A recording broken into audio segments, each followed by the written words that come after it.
నా నాలుకతో పాపము చేయకుండానట్లు నా మార్గములను జాగ్రత్తగా చూచుకుందును. భక్తిహీనులు నా ఎదుట నున్నప్పుడు నా నోటికి చిక్కము ఉంచుకుంటుని.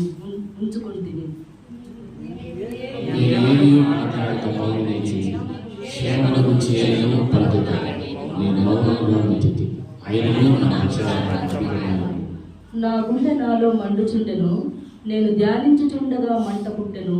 అప్పుడు నేను ఈ మాట నోరారా పలికితిని.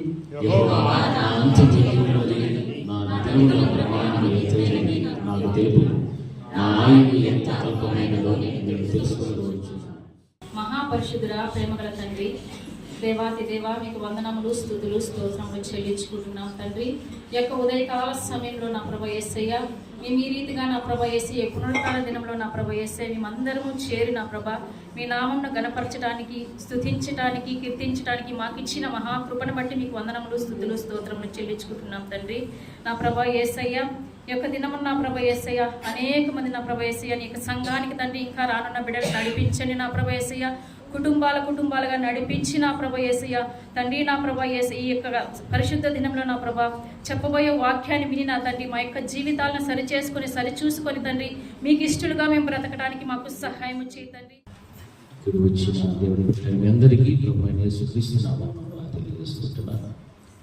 దేవుని యొక్క శాశ్వతమైనటువంటి ప్రేమ మన అందరిలో కూడా చూపిస్తూ అనుదినము ఆయన పుట్టినటువంటి నూతనమైన మానసికతను దర్శించి మనందరినీ కూడా సజీవంగా వచ్చి ఈ రీతిగా దేవుని యొక్క సంఘంలో ఆయన సన్నిధి ప్రత్యక్షతను అనుభవించడానికి దేవుడు మనలందరినీ కూడా ఆయన సంకల్పం చొప్పున తన ఏర్పాటులో అందరినీ కూడా ఆయన నడిపించుకున్న విధానాన్ని బట్టి దేవునికి స్తోత్రాలు చెల్లిస్తూ ఉంటున్నాను. హల్లెలూయా. అందరూ బాగా జీవితంగా చెప్పాలి హల్లెలూయా. సంతోషంగా ఉన్న వాళ్ళు ఒకసారి చెప్పండి హల్లెలూయా. దుఃఖంలో ఉన్న వాళ్ళు ఒకసారి హల్లెలూయా. ఉంటుంది దుఃఖం ఉంటుంది, సంతోషం ఉంటుంది. లేకుండా ఉన్న వాళ్ళు అందరికీ ఉంటారు ఏదో ఒక దుఃఖం. దేవుడు దుఃఖాన్ని అందరికీ తీసివేది కాక హల్లెలూయా. మరి గడిచినటువంటి దినములన్నింటిలో కూడా విశ్రాంతి దినములలో మనం కూడినటువంటి సమయాల్లో దేవుడు మనతో ఎన్నో మాటలు మాట్లాడేటువంటి దేవుడు. మనము గత కొన్ని సంవత్సరముల నుండి కూడా ఎన్నో వాక్యాలు మనం వింటూ ఉన్నాము.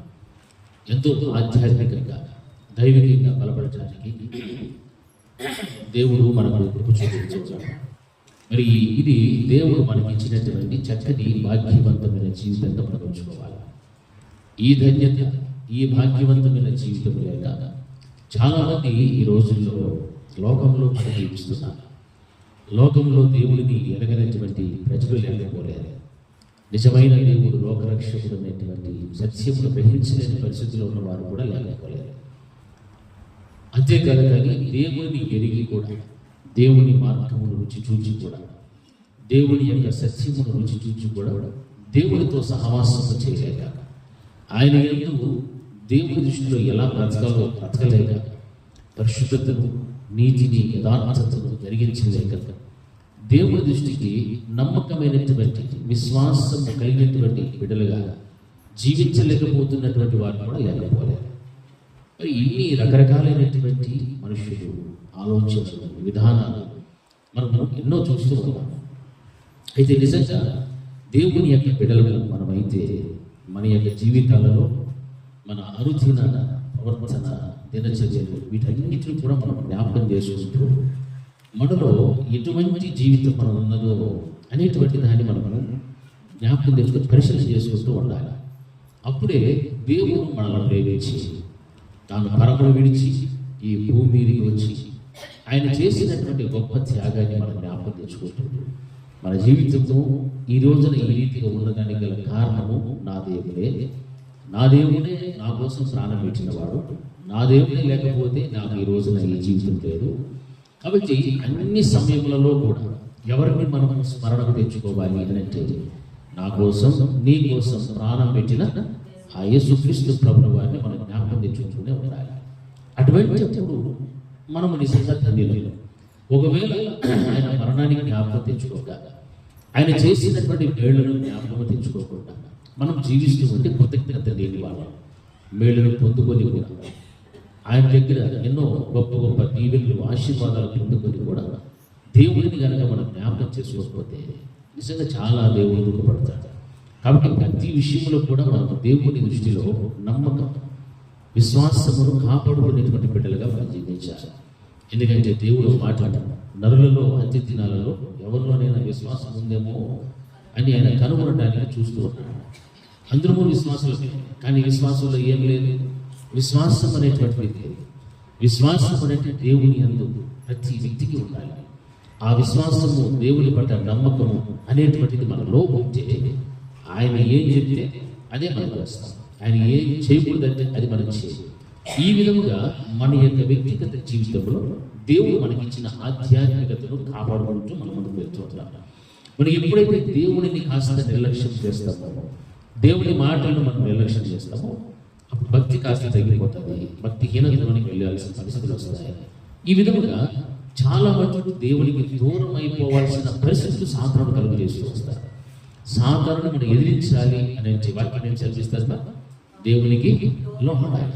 దేవునికి లోబడితే అప్పుడు అపవాదైన సాతానుని మీరేం చేయగలుగుతారు? ఎదిరించగలుగుతారు. అప్పుడు వాడు మీ యొక్క నుండి పారిపోతాడు అని వాక్యం బోధిస్తారు. ఈ చిన్న ఒక్క మాటను బట్టి కూడా మనము ఎంత విధేయత చూపెట్టాలో దేవునికి అంత చూపెడుతూ రావాలి. ఎలా లోబడి బ్రతకాలో అలా లోబడి జీవిస్తూ రావాలి. అది దేవుడు వాళ్ళ నుండి కోరుకునేటువంటి సమాచారం. అందుకే కొన్ని పర్యాయాలు దేవునిని విడిచిపెట్టి పోయేటువంటి పరిస్థితులు కూడా చాలా మందికి వస్తూ ఉంటాయి. అదే రీతిగా ఆ రోజు ఇశ్రాయేలు ప్రజల గురించి దేవుడు మాట్లాడుతున్నటువంటి మాటల్లో హెబ్రీయులకు రాసిన పత్రిక 3వ అధ్యాయం 12వ వచనాన్ని ఒకసారి చదువుకుందాం. 3వ అధ్యాయం 12వ వచనం. హెబ్రీయులకు రాసిన పత్రిక, సహోదరులారా, జీవము గల దేవుని విడిచిపోవునట్టి విశ్వాసము లేని దుష్ట హృదయము మీలో ఎవని యందైనను ఒకవేళ ఉండునేమో అని జాగ్రత్తగా చూచుకోండి. హల్లెలూయా, హల్లెలూయా. ఈ మాటలు ఎవరిని ఉద్దేశిస్తూ రాయబడినవి? ఇశ్రాయేలు ప్రజల గురించి మాట్లాడుతున్నారు. ఇశ్రాయేలు ప్రజలు ఈ సందర్భం ఏమిటంటే, ఐగుప్తు దేశము నుండి ఇశ్రాయేలు తమ బానిసత్వ దేశము నుండి విడిపించడానికి దేవుడు ఆలోచన చేసి వారికి దేవుడు వాగ్దానం చేసినటువంటి ఆ వాగ్దాన భూములని కనాను దేశములకు నడిపించేటువంటి క్రమంలో జరుగుతున్నటువంటి ఈ యొక్క సమాచారం మనం గమనించాలి. మరి ఈ వాక్యాన్ని అంతా కూడా మనం గమనిస్తూ వస్తే ఈ మాటల్లో ఇశ్రాయేలు ప్రజలు మనకు కనిపిస్తున్నారు. ఇశ్రాయేలు ప్రజలు ఎప్పుడైతే ఐగుప్తుని విడిచిపెట్టి బయటకు రావడం జరిగారో అప్పటి నుంచి కూడా వారికి ఆకలేస్తే మన్నాను కురిపించారు, దాహం వేస్తే వారి ప్రయాణం అంతటిలో కూడా పంట వెంటనే ఉన్నట్టుగా నీళ్లు ప్రవహిస్తున్నట్టుగా దాహాన్ని తీర్చుకుంటూ వస్తున్నారు. పగలు ఎండ దెబ్బ లేకుండా నీడనేటువంటి దేవుడు ఇచ్చారు. అడుగులు తడబడకుండా రాత్రి వేళ అగ్నిస్తంభం వల్ల వస్తూ ఉన్నాడు. ఇటువంటి లగ్జరీ జీవితం ఈ భూమి మీద ఏ కోటీశ్వరుడికి ఉండదు. ఏ సంపన్నమైన కుటుంబంలో కూడా ఇటువంటి లగ్జరీ ఉంటుందమ్మా? ఉండదు. మనం కూడా రోడ్డు మీద ప్రయాణిస్తుంటే ఏదైనా ఒక చిన్న మేఘం అట్లాగా అడ్డొస్తే ఆ కొంచెం మనకు నేడు వచ్చి మళ్ళీ 2 నిమిషాలకు వెళ్ళిపోతారు. కానీ దేవుడు తన ప్రజలు ఎలా చేసేదంటే ఏ చిన్న కష్టము బాధ లేకుండా 40 సంవత్సరాల 30 లక్షల మంది ప్రజలను దేవుడు అంత సౌకర్యవంతముగా, దేవుడు అంత సుఖముగా వారిని నడిపిస్తూ నడిపిస్తూ నడిపిస్తూ వస్తూ ఉన్నాడు. ఏమి కారణం అంటే వీరు ఎవరు? నా ప్రజలు, వీరు నా జ్యేష్ఠ కుమారులు. ఇటువంటి బిడ్డలను ఐగుప్తు దేశంలోకి నేను విడిపిస్తూ ఉన్నాను. విడిపిస్తున్నప్పుడు వీరు అడిగే ప్రతి దానిని కూడా దేవుడు అనుగ్రహిస్తూ వస్తూ ఉన్నాడు కదా. అంత గొప్ప ఉన్నతమైనటువంటి బలమైనటువంటి కార్యాలను దేవుడు చేస్తున్నప్పటికీ కూడా అడుగులు తడబడకుండా రాత్రి అగ్ని స్తంభము, పగటి వేళ మేఘ స్తంభము, ఆకలిస్తే మన్నా, అది కూడా ఎలాంటి మన్నా? తాజాగా అయినటువంటి మన్నా.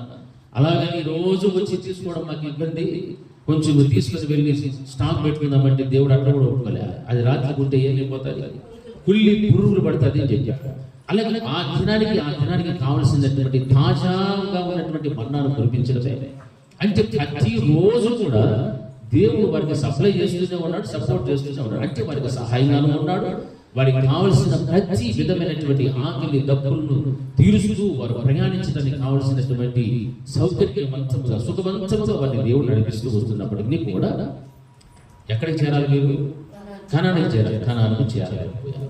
అందరూ అరణ్యములోనే రాలిపోయేది. హల్లెలూయా. అరణ్యములో చచ్చిపోయారు. మరి దేవుడు ఎంత సపోర్ట్ చేసినా, ఎంత సహాయం చేసినా, ఇంతగా వారికి సుఖమైనటువంటి జీవితాన్ని ఇచ్చినా కానీ వాగ్దాన భూములోనికి వెళ్ళకపోవడానికి గల కారణాలు ఏమిటి అని అంటే అందుకే వాక్యం సెలవిస్తారు. ఆ రోజున ఇశ్రాయేలు ప్రజలతో దేవుడు మాట్లాడుతున్న మాట, జీవము గల దేవుని విడిచిపోవునట్టి విశ్వాసము లేని దుష్ట హృదయము మీలో ఎవని యందైనను ఒకవేళ ఉండునేమో అని జాగ్రత్తగా చూసుకోండి. హల్లెలూయా. గట్టిగా చెప్పాలి, హల్లెలూయా. ఈ వాక్యమును మనం గమనిస్తున్నప్పుడు మనకంటూ ఉన్నటువంటి వాగ్దాన దేశము కనానుకు సాదృశ్యమైనటువంటిది పరలోక రాజ్యం. ఆ పరలోక రాజ్యంలో చేరడానికి ఈ రోజు మనం అందరం కూడా ప్రయాణంలో ఉన్నాం. ఈ పరలోక ప్రయాణంలో ఎంతమంది పరలోకానికి చేరేటువంటి ఆ యొక్క యోగ్యతను కలిగి ఉన్నారు, లేకపోతే ఇశ్రాయేలు ప్రజల వలె అరణ్యములో రాలిపోయేటువంటి వారు ఎంతమంది ఉన్నారో ఆ రోజున తెలుస్తారు.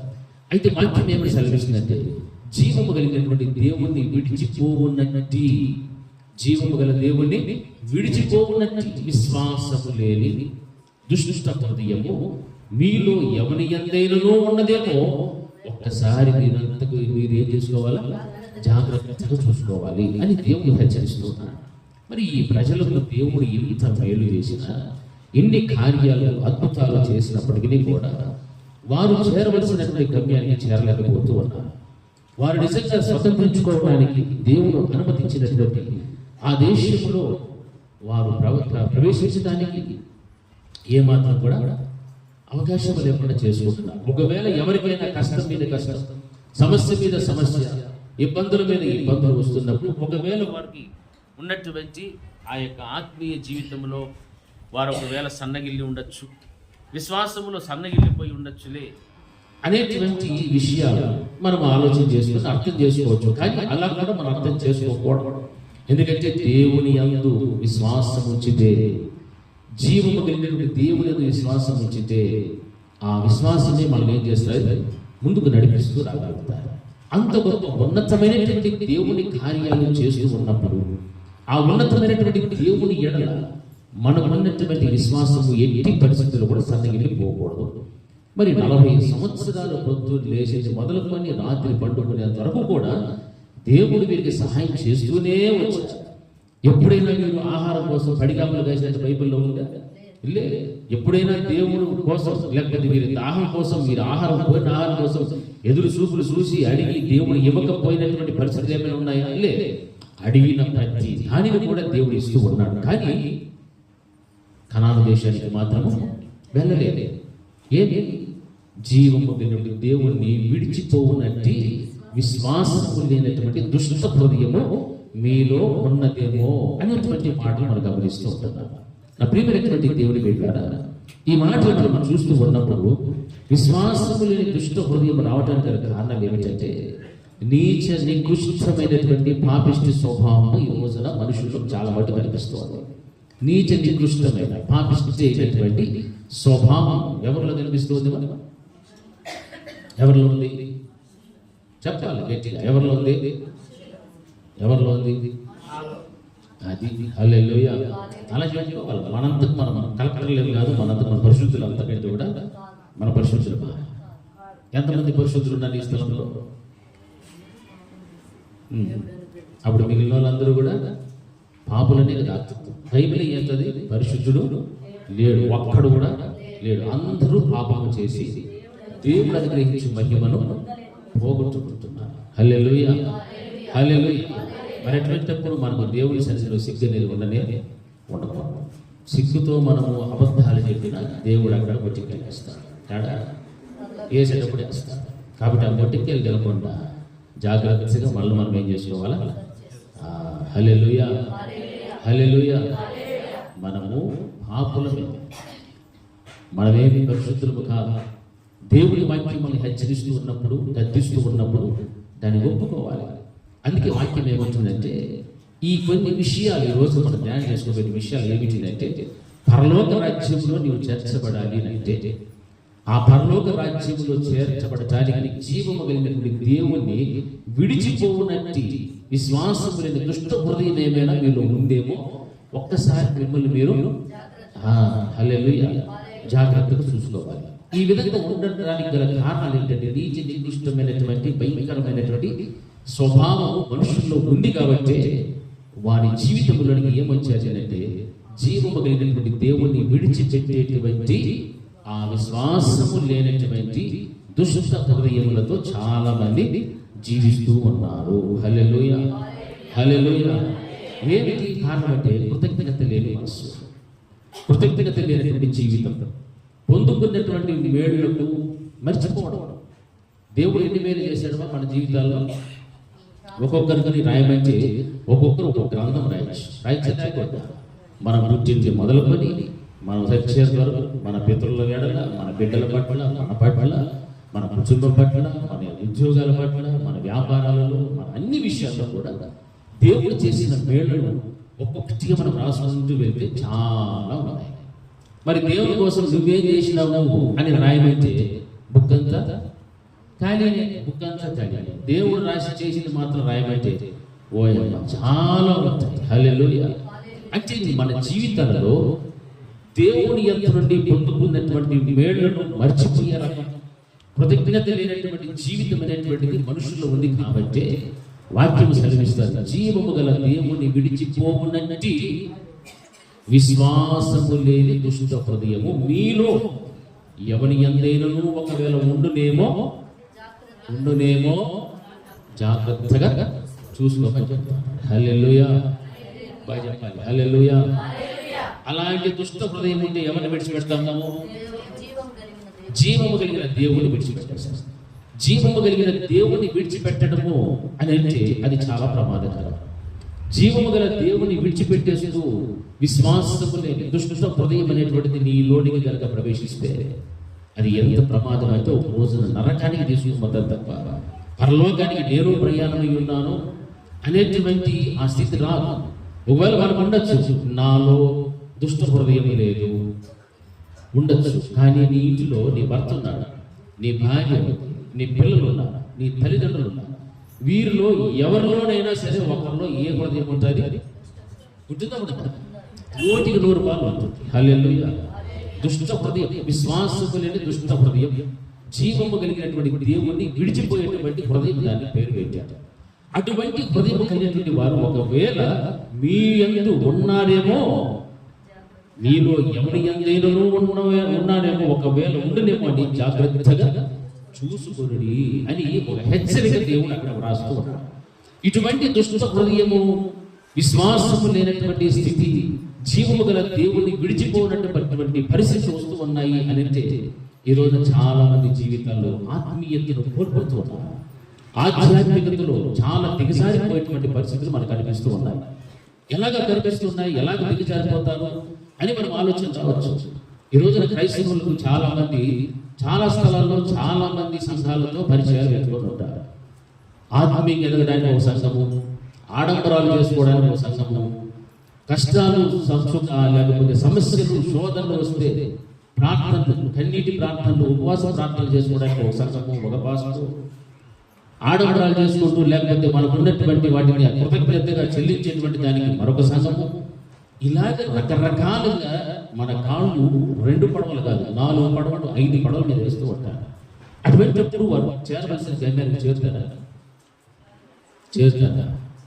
అందుకే దేవుని వాక్యం సెలవిస్తారు, జీవము గల దేవుని విడిచిపోవునట్టి విశ్వాసము లేని దుష్ట హృదయము కలిగినటువంటి వారు, దుష్ట హృదయం మీలో ఎవని యందైనను ఒకవేళ ఉండునేమో అని జాగ్రత్తగా చూచుకుని అనేటువంటి మాట ఎందుకు రాస్తున్నాడంటే కృతజ్ఞత లేనటువంటి పరిస్థితుల్లో ఈరోజు మానవుడు జీవిస్తున్నాడు. కాబట్టి దేవుని చేత ఎన్నో మేళ్లు పొందుకుంటున్నావు. నీవు ఎక్కడైతే ఆత్మీయంగా ఎదుగుచూ ఉన్నావో, బలపడుతున్నావో, ఆ కాపరి కానీ ఆ సంఘము కానీ నీ కోసం కన్నీరు కాస్తారు, ప్రార్థన చేస్తారు, అన్నీ చేసేస్తారు. కానీ దానికి ప్రతిఫలముగా ఇక్కడ నీవు చేయవలసిన క్రియలు చేయకపోగా ఎక్కడో దేన్నో నువ్వు కోరుకుంటున్నావు, దేన్నో ఆశించి అక్కడ పరిగెత్తుకుంటూ వెళ్ళిపోతున్నావు. ఇది దేవుని దృష్టికి అంగీకారమైనటువంటి భక్తి, లేకపోతే దేవునికి దుఃఖాన్ని కలిగించేటువంటి భక్తి? ఇది దేవుని దృష్టిలో ఇది ఎందుకు పనికిరానటువంటి భక్తి. హల్లెలూయా. వాక్యం అనేది సెలవిచ్చలేదు, ఎక్కడ కూడా సెలవిచ్చలేదు. 4 పడవల మీద కాలు పెట్టుకోబో, 2 పడవల మీద కాలు పెట్టుకోబో, అది ఉండాలని ఇది ఉండాలనేటువంటి ఆలోచన ఎప్పుడైనా చెప్పాడా దేవుడు? ఎక్కడైనా చెప్పాడా? లేదు. ఉంటే ఒకే చోట మనము స్థిరమైనటువంటి స్తంభముల వలె ఉండాలి. నీవు కృతజ్ఞతలు చెల్లించాలంటే ఇక్కడ చెల్లించు. నీవు ఏ చేయాలన్నా, ఏ సహాయం చేయాలన్నా, ఏ సహకారం నీ వలన, నీ కుటుంబం వలన జరగాలి సంఘానికంటే నీవు ఎక్కడ ఏ బండలో చెక్కబడ్డావో అక్కడనే నీవు స్థిరంగా ఉండి అక్కడనే నీ కార్యాలయాన్ని కూడా కనపరచుకోవాలి. ఆత్మీయంగా ఎదిగేటువంటి సంఘాలను విడిచిపెట్టేసి ఆడంబరాల కోసం వెళ్ళిపోతూ మనం కార్యక్రమాల్లో మనం పాల్గొనలు పొందుతూ ఉంటే అది ఎందుకు పనికిరానటువంటి వ్యక్తి, అది ఆశీర్వాదం కాదు, దీవెనకరము అంతకంటే కూడా కాదు. హల్లెలూయా. ఎటు చెప్తాం? హల్లెలూయా. అందుకే అటువంటి దుష్ట హృదయం మీలో ఎవరి యందైనను ఒకవేళ ఉండునేమో అని మీరు జాగ్రత్తగా చూసుకో.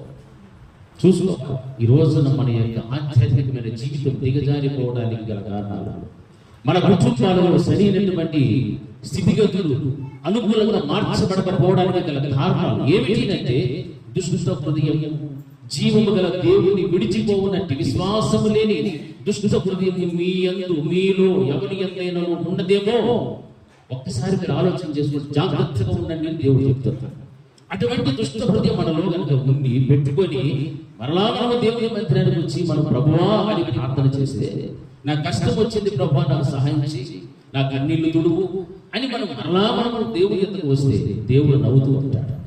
అటువంటి పనికిరానటువంటి కార్యాలు ఏ ఒక్క జీవితంలో ఉంటే దాన్ని ఊచి వాక్యం సెలవిస్తారు. జీవము గల దేవుణ్ణి విడిచిపోవునట్టి విశ్వాసము లేని దుష్ట హృదయము మీలో ఎవరి యందైనను ఒకవేళ ఉండునేమో అని జాగ్రత్తగా చూసుకోవాలి. హల్లెలూయా.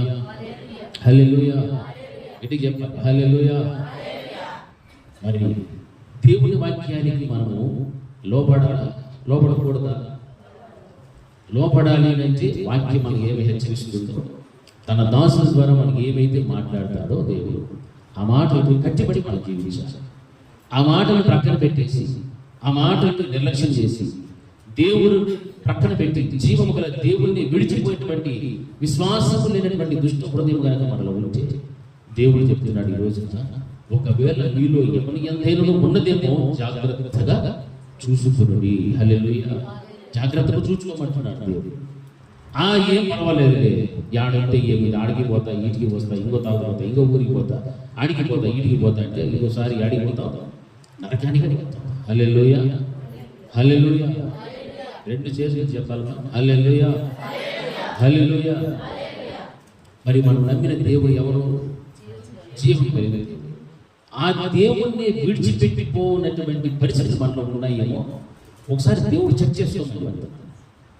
నిన్ను కష్టపెట్టడానికో, బాధ పెట్టడానికో, దుఃఖ పెట్టడానికో కాదు, నిన్ను సరి చేయడం కోసమే, నీ జీవితంలో బాగు చేయడం కోసమే. విశ్వాసము లేని దుష్ట హృదయం ఒకవేళ నీలో ఎవరి యందైనా ఉందేమో చెక్ చేసుకోమంటున్నాడు. జాగ్రత్త. అలాగంటే అటువంటి దుష్ట హృదయమే కనుక మీలో ఉంటే ఒక రోజున మీరు నేనున్నటువంటి ఆ మహోన్నతమైన మహిమ గల దేవుని రాజ్యంలో ప్రవేశించలేమని దేవుని వాక్యం ద్వారా హెచ్చరిస్తున్నాను. ఆ మహిమ గల రాజ్యంలో ప్రవేశించాలని ఆశ ఉంది మనందరికీ, నాకు ఉంది, నీకు ఉంది. అటువంటి జీవము గల దేవుణ్ణి విడిచిపోయేటువంటి విశ్వాసం లేని దుష్ట హృదయాన్ని మనం పెట్టుకొని మన యొక్క శరీరము ఏవైతే చెప్తాదో దాని ప్రకారంగా మనము అటు ఇటు మనం అడుగులు వేస్తూ వెళ్తే అక్కడికి ఒక రోజున అడుగు పెట్టడానికి దేవుడు మనకు అనుమతి ఇవ్వడు.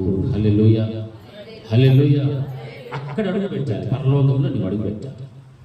నీవు మహిమ దేహం ధరించుకొని ఆ మహిమ గల దేవుని సన్నిధానంలో నీవు నిలబడాలి అంటే ఇక్కడికి నువ్వు సరైనటువంటి రీతిలో నీవున్నటువంటి ఈ సంఘం విషయంలో నీవు న్యాయం చేయబడత. ఈ సంఘాన్ని ప్రక్కన పెట్టేసి నువ్వు ఎక్కడెక్కడికో ఏమేమో చేయడానికి నువ్వు పరుగులు తీసుకు వెళ్తున్నావే, ఒక్కసారైనా మనసాక్షిని గద్దించడం లేదా? నీ కోసం ఉపవాసాలని కన్నీరు గాచి ప్రార్థనలు చేసి నీ కష్టం వస్తే, నీకు సమస్య వస్తే నేను ఆదరించి నీకు ధైర్యపరుస్తున్నటువంటి సంఘాన్ని నీవు నిర్లక్ష్యం చేసి మరొక స్థలాలలో నీవు వెళ్తున్నావంటే జీవము గల దేవుని విడిచిపోనట్టి విశ్వాసము లేని దుష్ట హృదయము కలిగినటువంటి వారు మీలో ఎవరి యందైనను ఉండినేమో ఒక్కసారి మీరు జాగ్రత్తగా చూసుకోండి. ఈ రోజున దేవుడు మనం అదే మాట్లాడుతున్నాడు. 40 సంవత్సరములు 30 లక్షల మంది ప్రజలను పగలు మేఘస్తంభముగా రాత్రి అగ్నిస్తంభముగా ఉండి నడిపిస్తూ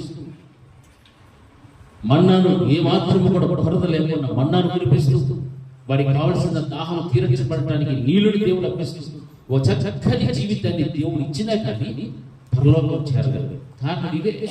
ఇటువంటి దేవుడు చేసిన మేళ్లను జ్ఞాపకం చేసుకోకుండా మర్చిపోయేటువంటి నీచ నికృష్టమైనటువంటి బుద్ధులు ఆ రోజు వాళ్ళు ఉన్నాయి కాబట్టి చేరాల్సినటువంటి వాగ్దాన భూములకి చేరక అరణ్యములోనే రాగిపోయింది. అరణ్యం అంటే ఏమవుతుంది కదా? ఏమవుతుంది అరణ్యంలో? ఇసుక తప్ప, ఎండ తప్ప ఏమైనా ఉంటుందా? ఏ అడవిలోనైనా సరే ఏ చెట్టు కిందనో పొట్ట కిందనో కూర్చొని ఎడలో వాగులు పోతాంటే నీళ్లు మీద తాగుతుంటే పోవచ్చు. కానీ వీరందరూ నడిచినటువంటి అంత అరణ్యమే. ఆ అరణ్యములో ఒక్క ఇసుక ఎడారి తప్ప, పైన ఎండ తప్ప ఎంత భయంకరమైన పరిస్థితి ఉంటుందంటే అయోమయం, నిశ్శబ్ద భయంకరమైన గాలు. ఇటువంటి పరిస్థితుల్లో కూడా దేవుడు వారికి ఏ విధమైనటువంటి దుఃఖమును కూడా వారికి కలుగనీయకుండా చక్కగా వారిని నడిపిస్తూ అన్నిటినీ కూడా అంచి కూడా వారు వెళ్ళాల్సినటువంటి ఆ యొక్క వాగ్దాన భూమిలో అడుగు పెట్టలేకపోవడం కారణం ఏమిటంటే వాక్యం అయితే సూచిస్తుంది దేవుని పట్ల కృతజ్ఞత లేనటువంటి మనస్సు.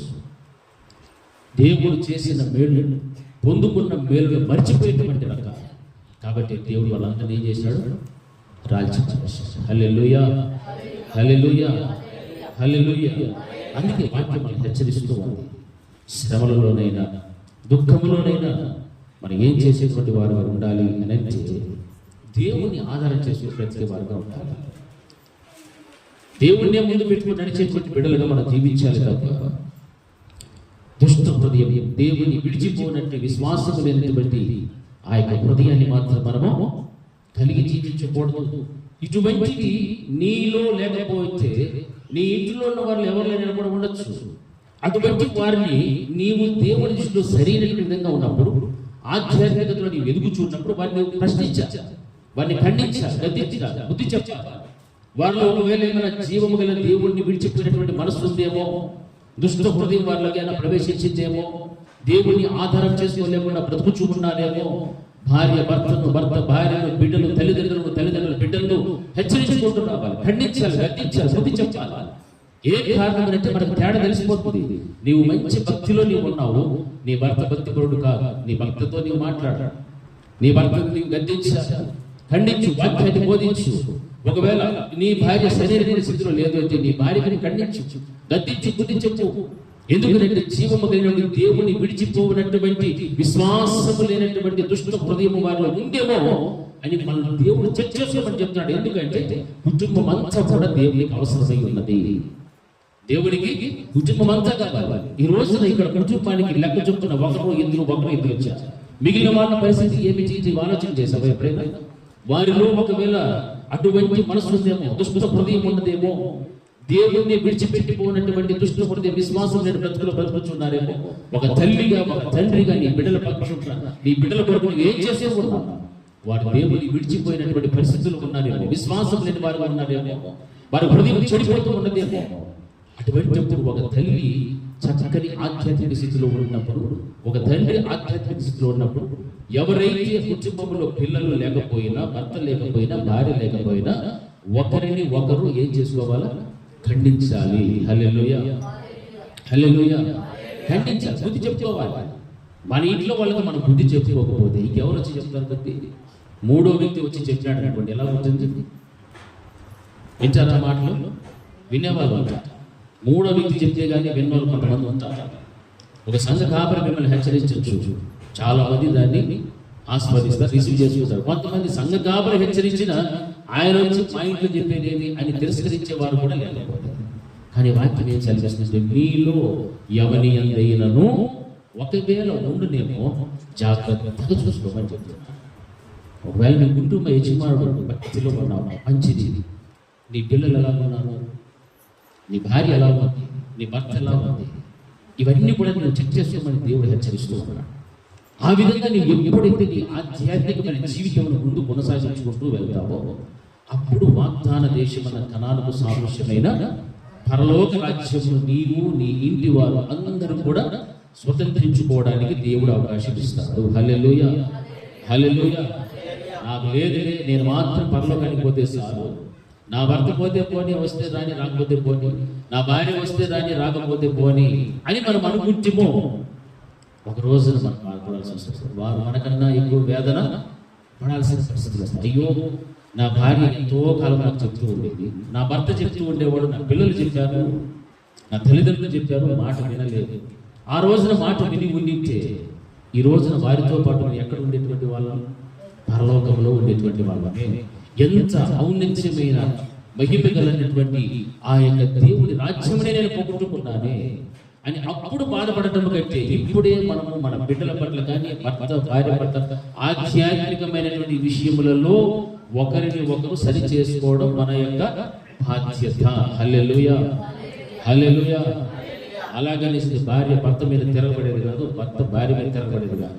లోక విషయాలు కాదు, ఆధ్యాత్మికమైనటువంటి విషయములలో ప్రతి ఒక్కరు కూడా గమనించాలి. నా బిడ్డ ఈరోజు ఎలాంటి పరిస్థితులు ఉంది, నా కొడుకు ఎలా ఉన్నాడు, నా కూతురు ఎట్లా ఉంది, నా భార్య నా భర్త ఎట్లా ఉన్నాడు, వారి వాక్యములు లేరే, విశ్వాసములు లేరే, వారి హృదయము దేవునికి సింహాసనం వేసి కూర్చోబెట్టుకున్న పరిస్థితులు లేరే, వారి కష్టం వచ్చినప్పుడు, దుఃఖం వచ్చినప్పుడు, అవసరతలు వచ్చినప్పుడు దేవుని మీద ఆధారపడి జీవించలేకపోతూ ఉన్నారే అని నువ్వు గమనించావు. నీవు దేవుని మీద ఆధారపడి జీవిస్తున్నావు, దేవుని ఆధారం చేసుకుని బ్రతుకుచూ ఉన్నావు. నీ బిడ్డలు లేరు, నీ భర్త లేడు, నీ భార్య లేదు. కష్టం వస్తే ఎవరి బతుకు వెళ్తున్నారు, మనుషులను ఆశ్రయిస్తున్నారు, ఎక్కడికో పరిగెడుతూ వస్తున్నారు. అటువంటి పరిస్థితి వారిలో ఉందినంటే వారు ఎవరెవరిని విడిచిపెట్టేశారని? జీవము గల దేవునినే విడిచిపెట్టేశారు అని గమనించారు. హల్లెలూయా, హల్లెలూయా, హల్లెలూయా. అర్థమవుతుందమ్మా? దేవునిని విడిచిపెట్టినటువంటి ఆత్మ, విశ్వాసము లేని ఆత్మ ఎవరిలో అయితే ఉంటుందో దాన్ని వెంటనే మనం ఏం చేయాలా? కనిపెట్టాలి. నీ ఇంటిలో ఎంతమంది ఉంటారు అంటే 4 లేకపోతే 5 మంది, ఇంకా పెద్ద కుటుంబంలో 10 మంది. ఈ 10 మంది కూడా ఎలా ఉండాలి? దేవుని దృష్టిలో ఆధ్యాత్మికమైన జీవితంలో ఉన్నతమైన విలువలు కలిగి బ్రతుకుతూ ఉండాలి. హల్లెలూయా. ఏ ఒక్కరు కూడా విడబడకూడదు అనేటువంటి ఆ మంచి స్టేట్మెంట్, మంచి నిర్ణయంతో కుటుంబం అంతా కూడా నడుస్తూ ఉండాలి. అది దేవునికి సంతోషం. ఒకరు భక్తిలో ఉండి 10 మంది భక్తిహీనతలో ఉండి, అలాగే దేవుని దుఃఖపెడుతూ ఆ భక్తిలో ఉన్న వారిని కూడా ఇంకొన భక్తిహీనతలోకి లాగివేస్తూ, మందిరానికి వెళ్ళడం అంటే కూడా నిర్లక్ష్య స్వభావాన్ని చూపిస్తూ, దుష్ట హృదయం కలిగిన విశ్వాసాలుగా దేవుడు చేసిన మేలును పొందుకొని మర్చిపోయేటువంటి రకాలుగా ఉంటే దానివల్ల ఒక రోజున నరకము తప్ప పరలోకమైనటువంటిది రానే రా. హల్లెలూయా, హల్లెలూయా. మనకు సమయము దొరికినప్పుడు ఎల్లప్పుడూ ఎక్కడ గడపాలి? మనం దేవుని యొక్క సన్నిధిలో గడపాలి. ఎందుకు గడపాలి? ఆయనతో సహవాసం చేస్తే నీకు మేలు కలుగుతుంది. దేవుడు చెప్పాడు, నీ జీవితంలో మేలు నీవు పొందుకుంటున్నావు, మర్చిపోయావు. ఆ మర్చిపోయినటువంటి దుష్ట హృదయం మరలా నువ్వు బాగు చేసుకోవాలంటే మరలా రా సహవాసాలు కూర్చో, దేవుని మేలును పొందుకో. అయ్యో, నా కుటుంబంలో ఏ కార్యాలు జరగడం లేదు అని నిరాశ చెందుకో. దేవుడు నాకు ఏమీ చేయలేదని నిరాశ నిస్పృహాలతో వెళ్ళిపోకో. దేవుడు ఎన్నో తలంపులు కలిగి ఉన్నాడు మన అందరి పట్ల కూడా. విస్తారమైన తలంపులు కలిగిన దేవుడు ఆయన. మనకైతే 1, 2 లేకపోతే 4 తలంపులు ఉంటాయి, మన బిడ్డల కోసమో లేకపోతే మన కోసమో, మన స్థితిగతుల కోసం. కానీ దేవునికి ఎన్ని ఉన్నాయి? విస్తారమైన తలంపులు. హల్లెలూయా. ఆ విస్తారమైన తలంపులు అన్ని కూడా నెరవేర్చబడాలి అంటే నీవు ఎక్కడ కూర్చోవాలా? దేవుని సన్నిధిలో కూర్చో. హల్లెలూయా, హల్లెలూయా. గట్టిగా చెప్పాలి, హల్లెలూయా. అప్పుడే దేవుడు మనల్ని కూడా ఏం చేస్తాడు? ఆశీర్వదిస్తాడు. దీవెనకరమైన జీవితాన్ని దేవుడు మనకు ఇవ్వగలుగుతాడు. అందుకే చూడండి, పాత నిబంధన గ్రంథంలో దేవుడు నిర్మించిన మొట్టమొదటి కుటుంబం ఎవరు? ఆదాము, హవ్వ. దేవుడు వారికి ఏం ఆజ్ఞ పెట్టాడు? మీరు ఇక్కడ ఈ తోటలో ఉన్న, ఏదైనా తోటలో ఉన్న అన్నింటిలో కూడా మీరు ఏమున్నా అన్ని తెలుసు, కానీ ఒకే ఒక మంచి చెడులను తెలియజేసేటువంటి ఆ వృక్ష ఫలములను మీరు తినకూడదు. హల్లెలూయా. వాటిని మీరు భుజించకూడదు. మీరు తినిన నాడు మీరు ఏమైపోతారు? చచ్చెదరు, నిశ్చయముగా మీరు చస్తారని చెప్పాడు. మరి ఈ దేవుని వాక్యం ఇక్కడ ఏం సెలవుతుందంటే, మీలో ఎవడైనా జీవము గల దేవుని విడిచిపోనట్టి విశ్వాసం లేని దుష్ట హృదయము అని చెప్పాడు. మరి ఆ రోజున మొట్టమొదటి దేవుని నిర్మించినటువంటి ఆ కుటుంబమును కూడా దేవుడికి హెచ్చరికలించాడు. అన్నిటి మీద స్వాతంత్రం ఇచ్చాడు, కానీ మంచి చెడులు తెలియజేసేటువంటి ఆ వృక్ష ఫలములు మాత్రం మీరు అసలు తిన్నారో చస్తారు అని చెప్పాడు. కానీ సర్పం వచ్చాడు. సర్పం రూపంలో సాతానుడు వచ్చి ఎవరిని మోసం చేశాడు? హవ్వను మోసం చేశాడు. హవ్వను మోసం చేసిన తర్వాత హవ్వ ఏం చేసిందని తిన్నది. తిన్న వెంటనే అవి ఏమైనట్టుగా చచ్చినట్టే. హల్లెలూయా, గట్టిగా చెప్పాలి హల్లెలూయా. ఆమె చచ్చినట్టే. అంటే ఆమె దిగంబరి ఉన్నది, దిగంబరిగా మారిపోయింది. మహిమ కలిగినటువంటి స్థితి పోగొట్టుకున్నది, మహిమను పోగొట్టుకున్నది, దిగంబరత్వంలో ఎదురుపడ్డది. ఎవరి దగ్గరికి వచ్చేది? భర్త దగ్గర. ఎవరైనా అవమ్మ భర్త పేరు మన వాళ్ళు ఏం చెప్పట్లా. ఎవరు మా ఆదాము. హల్లెలూయా. ఆదాము దగ్గరికి వచ్చారు. ఆదాము చూస్తూ ఉన్నాడు కదా. ఆదాము చూస్తూ ఉన్నప్పుడు ఆయనకి ఏం కనిపించేది? ఈమె ఏమైపోయారు? మహిమను కోల్పోయారు, దిగంబరత్వంతో నా దగ్గరికి వచ్చారు అన్న వెంటనే ఈయనేం చేసేదా? గద్దించుదా? నీ పరిస్థితి ఏమిటి? ఏం చేసావు? ఎక్కడికి వెళ్ళావు? ఆ పండు తిన్నావా? దేవుడు చెప్పినటువంటి ఆజ్ఞను మీరావా అని వెంటనే ఆదాము హవ్వను ఏం చేసి ఉండాలా? గద్దించి ఉండాలి. గద్దించాడా? ఈ రోజున కుటుంబాల పరిస్థితి కూడా అలాగే ఉంది. మన ఇంటిలో ఒకరు భక్తిలో ఉన్నప్పుడు మిగిలిన వారు భక్తిహీనతలో ఉన్నప్పుడు వారిని గూర్చి మనటువంటి ఆలోచన మనకు ఉంటే వారు మునుపటి వలె లేరే. మునుపటి భక్తి లేదు, విశ్వాసం లేదు, దుష్ట హృదయం వచ్చేది, చెడిపోయినటువంటి బ్రతుకు కనిపిస్తుంది, దిగంబరత్వం వచ్చేది, మహిమను పోగొట్టుకున్నారు. ఈ విధమైన పరిస్థితి ఎప్పుడైతే గమనించగలుగుతామో అప్పుడు వారిని మనం ఏం చేయగలుగుతామో? ఖండిస్తాం, బుద్ధి చెప్తాం, గద్దిస్తాం. కుటుంబంలో ఉన్న వారు ఒకరైనా, సంఘములో దేవుని సేవకుడైనా, విశ్వాసులు ఎవరైనా తప్పు చేసితే, ఎవరైనా తప్పుదోవలో తప్పిపోయిన స్థితిలో ఉంటే వారిని దేవుడు, పరిశుద్ధాత్మ దేవుడు వారిని వాక్యం ద్వారా ఏం చేస్తాడు? గద్దించేస్తాడు. లేదు, ఆ రోజున ఆదాము చేసిన తప్పే ఈ రోజున అంతమంది చేస్తూ ఉంటే, ఒకరు పరిశుద్ధంగా, ఒకరు అపవిత్రంగా, ఒకరు పాపంలో, ఒకరు బలహీనతల్లో, ఒకరు ఇక్కడ, ఒకరు అక్కడ, కుటుంబాల్లో కూడా చిన్న భిన్నమైపోయి ఎక్కడ పెడితే అక్కడ యాడ చూసినా వాళ్ళే ఇలాంటి బ్రతుకులు మారిపోతుంటాయి. కానీ ఆ రోజున ఆదాము చేసిన తప్పే ఈ రోజున కూడా చాలా మంది చేస్తున్నారు. ఆమె దిగంబరత్వంగా వచ్చారు, మహిమను కోల్పోయినటువంటి ఆమె ఎదురుగా వచ్చిన వెంటనే గద్దించాల్సిన ఆదాము గద్దించకపోగా ఆమె తిన్న పండును ఈయన కూడా చక్కగా తిని సైలెంట్గా కూర్చున్నాడు. హల్లెలూయా, హల్లెలూయా. దాని ఫలితం ఏం పొందుకున్నాడు? ఆమెలో ఏవైతే పోగొట్టుకున్నాడో ఈయన కూడా పోగొట్టుకున్నాడు. ఆ మహిమను పోగొట్టుకుంది ఈయన పోగొట్టుకున్నాడు. ఆమె చచ్చేది, ఈయన కూడా చచ్చాడు. హల్లెలూయా. వెంటనే ఎవరి ఆగమనం వచ్చేది అక్కడికి? దేవుడు వచ్చాడు. హల్లెలూయా, హల్లెలూయా. ఆదామా ఎక్కడున్నావంటే, ఇదిగో ప్రభువా నేను ఇక్కడ దాక్కుని ఉన్నాను. హల్లెలూయా. ఏడు దాక్కుని ఉన్నాడు మనోడు? చర్చల మధ్యలో నేను దాక్కుని ఉన్నాను. మరి ఎందుకు దాక్కుని ఉన్నావు? మనం చెప్పేటువంటి జవాబును బట్టి దేవుడు కూడా మాట్లాడతాడు. మనం ఎలాగ జవాబిస్తామో అలాగే కదా దేవుడు కూడా మాట్లాడతాడు. ఎక్కడ దాకా ఉన్నావు? ఎందుకు దాక్కోవాల్సిన పరిస్థితి వచ్చేది? నీవు దిగంబరిగా నీకు చెప్పిన వాడు ఎవడు అని దేవుడు ప్రశ్న మీద ప్రశ్న వేస్తున్నాడు. చెప్పడానికి జవాబు లేదు. ఎవరి మీద వేసాడు నింద? అవ్వ మీద. అవ్వ ఎవరి మీద వేసేసి? సర్పం మీద. హల్లెలూయా. చూసారా, ఒక రోజున దేవుడు మనం అడిగేటువంటి రోజు వస్తుంది. ఆ రోజు వచ్చినప్పుడు నీ ఇంటిలో ఉన్నటువంటి వారు తప్పిదము చేసినప్పుడు నీవు ఖండించకపోగా, ఆ తప్పిదములో నీవు పాలిభాగస్తురాలుగా అయిపోయి నీవు పాపం చేసి ఆత్మీయతలు చచ్చిపోయి ఒకరి మీద ఒకరు నిందను మోపుకుంటూ వెళ్ళిపోతే, దేవుడు వచ్చినప్పుడు అయ్యో నీవు ఎక్కడున్నావు అని దేవుడు అడిగితే, ఇదిగో ప్రభా నీవిచ్చిన కృపను పోగొట్టుకున్నా, నీవిచ్చినటువంటి ఈ ఆధ్యాత్మికతను పోగొట్టుకున్నటువంటి పరిస్థితిని బట్టి ఇప్పుడు నేను ఎక్కడ దాక్కున్నానో? చట్టం మధ్యలో దాక్కున్నా. ఎందుకు అంటే నేను ఏమైపోయానో? దిగంబరులుగా ఉన్నాను. దేవుని నీడలో ఉన్నంత వరకే, దేవుని యొక్క సంఘములో ఆ మందలో ఉన్నటువంటి నీవు ఆ మందలో ఉన్నంత వరకే నీవు దేవుని కృపలో బ్రతుకుచూ ఉంటావు. హల్లెలూయా. నువ్వు ఎప్పుడైతే సాతానునికి అవకాశం ఇస్తావో, ఆ అవకాశం ఇవ్వబడినటువంటి సాతానుడు నిన్ను ఏమైనా చేయడానికి వాడు సిద్ధంగా ఉంటాడు. నిన్ను చంపేయడానికే వాడు వస్తాడు. దొంగ దోచుకోవడానికి, హత్య చేయడానికి, నాశనము చేయడానికి వాడు వస్తాడని యోహాను సువార్తలో మనం చూస్తున్నాం. మరి అటువంటిప్పుడు వాడు దొంగ ఉన్నప్పుడు అటువంటి సాతానుడికి నీవు అవకాశం ఇస్తూ ఉన్నావు అని అంటే, ఆ రోజున అవ్వమ్మ చేసిన తప్పు ఆదాము చేశాడు. ఆదాము అవ్వలు ఇద్దరు చేసే తప్పును బట్టి దేవుడు అడుగుతున్నాడు, ఎక్కడున్నావు నీవు? చట్ల మధ్యలో దాకవలసిన పరిస్థితి వచ్చాడు. ఈ రోజున దేవుడు మనం అడిగే ప్రశ్న, ఎక్కడున్నావు?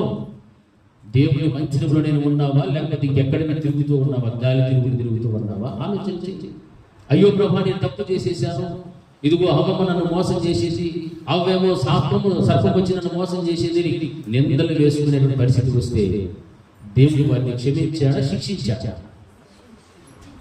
శిక్షించాడు. హల్లెలూయా. క్షమాపణ గుణం అనేటువంటిది లేదు అక్కడ. దేవుడు చెప్పినట్లు చేస్తేనే వాడు క్షమాపణ పొందుతాడు. చెప్పింది చేయకుండా పోతే అది అతిక్రమము. ఆజ్ఞ అతిక్రమించారు, దానివల్ల పాపం వచ్చారు. పాపం వల్ల వచ్చే జీతము మరణమే. హల్లెలూయా. చిన్న ఉదాహరణ తీసుకొని మొట్టమొదటి కుటుంబంలోనే ఎన్ని కార్యాలు జరిగే చూడండి. మరి వీళ్ళు చెప్తున్నటువంటి జవాబుకు దేవుడు కూడా అలాగే ప్రశ్న చేస్తున్నాడు. నేను తినద్దు అన్న పెట్టు నీవు తిన్నావా? నీవు దిగంబరుగా ఉన్నావని నీవు చెప్పిన వాడికి ఎవడు? అపవాది సాత్వరంతో నీవు సహవాసం కలిగి ఉన్నావు కాబట్టి, దేవుని యొక్క ఆజ్ఞను మీరావు కాబట్టి, ఇప్పుడు నీవు ఉన్నటువంటి ఈ ఏదైనా తోటలో ఉండనీయకుండా నేను బయటకు వెళ్ళగొచ్చు ఉన్నాను అని దేవుడు చెప్పాడు. హల్లెలూయా. ఆమెకు శాపం పెట్టాడు, అతనికి శపించాడు. ఆశీర్వదించబడినటువంటి భూమిని విడిచిపెట్టి శపించబడినటువంటి భూమిలోనికి రావాల్సిన పరిస్థితిలో ఎదురవుతుంది. ఈ రోజున కుటుంబాలలో కానీ సంఘములో కానీ ఎంతో మంది ఇటువంటి తప్పులు చేస్తున్నారు. ఏదైనా తప్పు జరిగితే వాటిని ఖండించినప్పుడు లోబడిపోవాలి. గద్దింపునప్పుడు విధేయత చూపెట్టాలి. ఆ విధేయత లోబడేటువంటి స్థితి లేనప్పుడు శపించబడిన స్థితిలోనికి వెళ్ళాలి. దేవుని శిక్షణ పొందుకోవాలి తప్ప క్షమాపణ అనేటువంటిది ఉండదు. హల్లెలూయా, హల్లెలూయా. అందుకే ఆదాము హవ్వల జీవితంలో అటువంటి భయంకరమైనటువంటి స్థితి. నిన్నలాగా నీవు లేవే, నిన్న బాగానే ఉంటివి, నేను వచ్చినప్పుడు నాతో మాట్లాడినవి.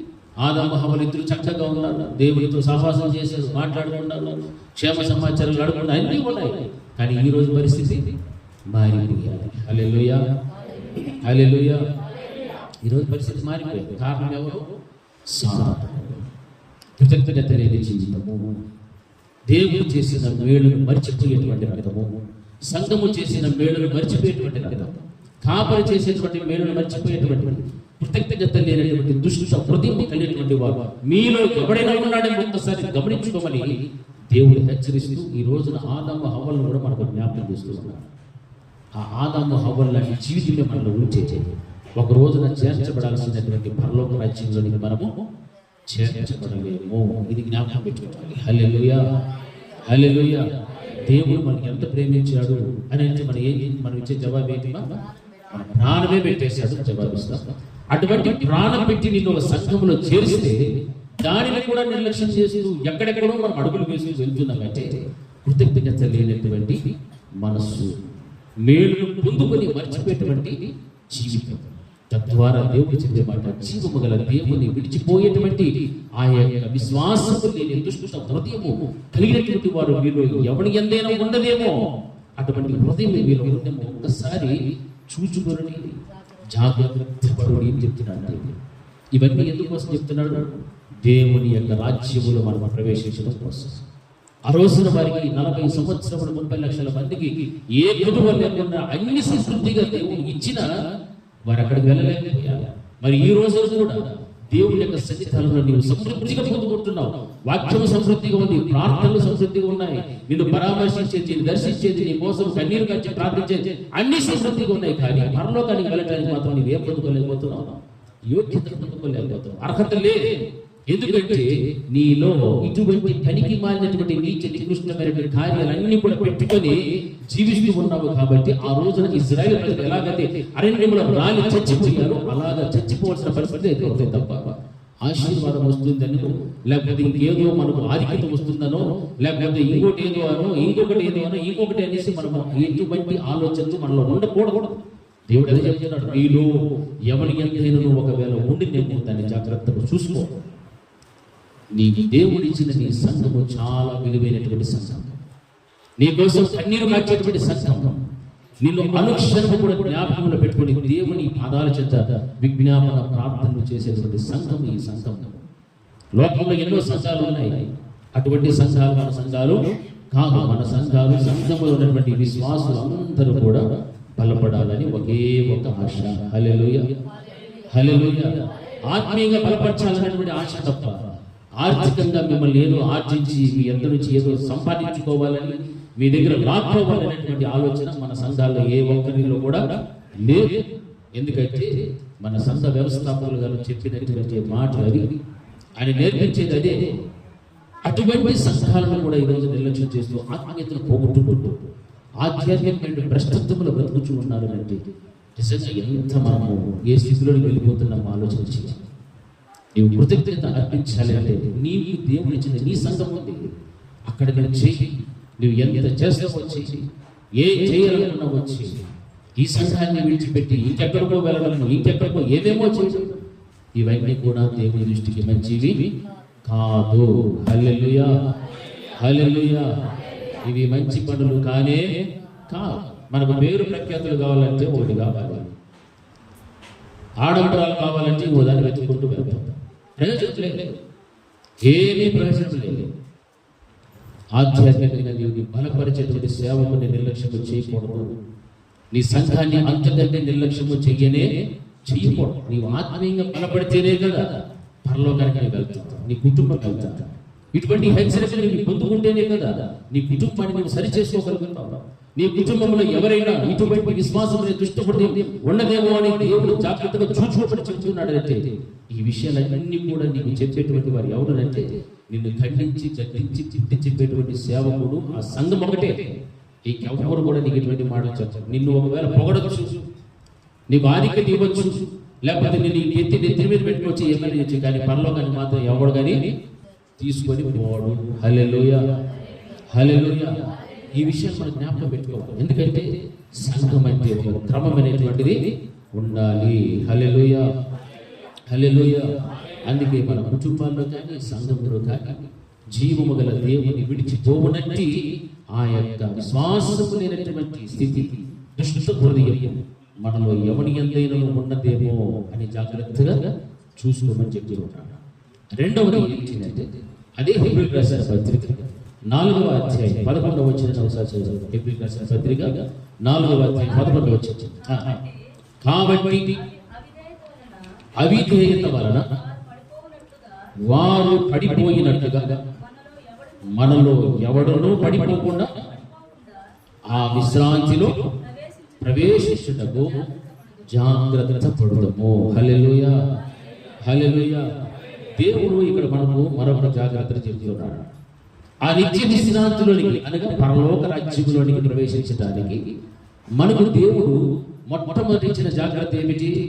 జీవము గల దేవుని విడిచిపోవునట్టి విశ్వాసము లేని దుష్ట హృదయము మీలో ఎవరి ఎందైనా ఉన్నదేమో ఒకవేళ జాగ్రత్తగా మీరు చూసుకోమని చెప్పాడు. నెంబర్ 2 ఏమిటి చెప్తున్నాడు అక్కడ? అవిధేయత వలన పడిపోయినట్లుగా మనలో ఎవరిని పడిపోకుండా ఆ విశ్రాంతిలో ప్రవేశించడము జాగ్రత్త పడుదాము. హల్లెలూయా, హల్లెలూయా. ఇటు చెప్పాలి, హల్లెలూయా. అవిధేయత అనేటువంటిది చాలా చాలా చెడ్డది. అవిధేయత ఎప్పుడు వస్తుందో తెలిసిన?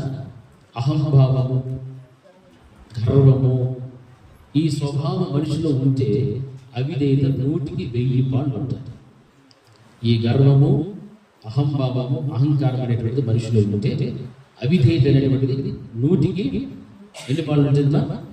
100కి 100 కాదు, 100కి 1000 ఉంటాయి. హల్లెలూయా, గట్టిగా చెప్తాం, హల్లెలూయా. మరి అటువంటి దేవుడు మాట్లాడే మాట, వారి జీవితంలో ఏం జరిగాయి అంటే అవిధేయత వలన వారు పడిపోయినట్టుగా, అవిధేయత వల్ల వారు ఏమైపోయారు? పడిపోయినట్టుగా ఏం జరిగేదంటే ఎవడనూ పడిపోకుండా మీ ఆ విశ్రాంతిలో ప్రవేశించడం మీరు జాగ్రత్త. ఆ విశ్రాంతి ఈ రోజున ఈ విశ్రాంతి దినంలో మనం వచ్చేసాం. మరి నిత్య విశ్రాంతిలోని మనం వెళ్ళాలి అంటే అవిధేయత వలన ఆ రోజున ఇజ్రాయెల్ పడిపోయారు, రాలిపోయారు, మరణాన్ని రుచి చూచారు. ఆ విధంగా మీరు ఎవడు కూడా ఏమవకూడదు, పడిపోకూడదు. హల్లెలూయా, హల్లెలూయా. దేని వల్ల పడిపోకూడదు చెప్పాలి. దేని వల్ల? ఇంకా కొంచెం చెప్పండి. దేని వల్ల?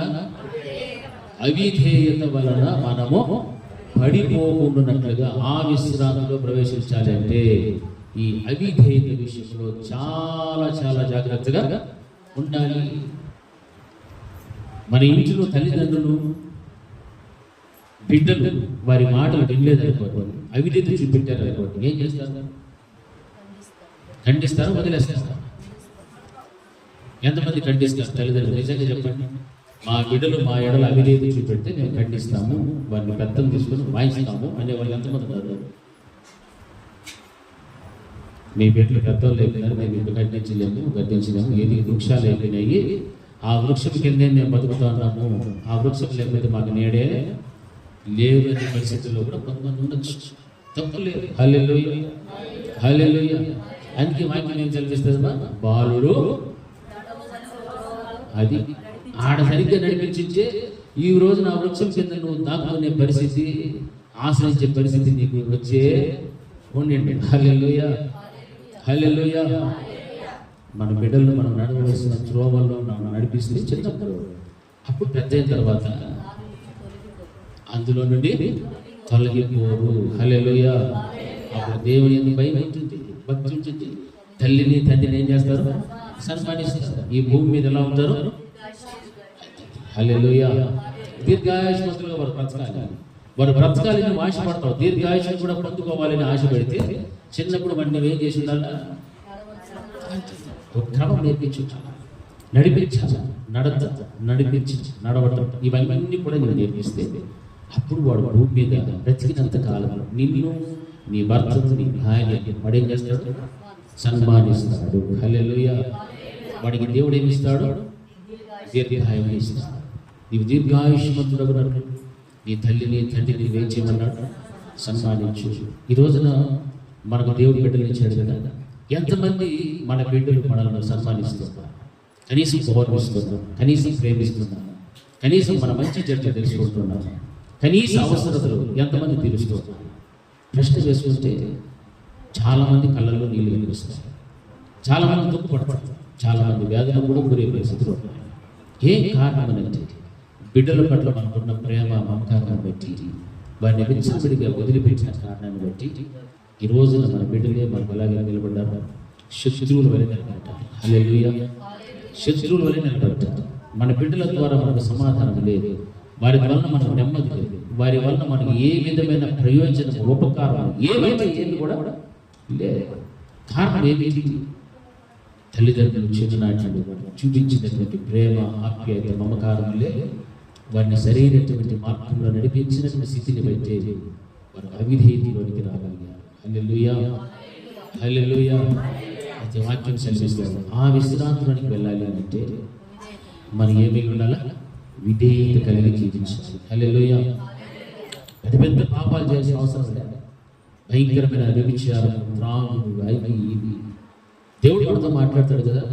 ఆ మాట్లాడితే ఆ మాట వినకపోవడమే అవిధేయత.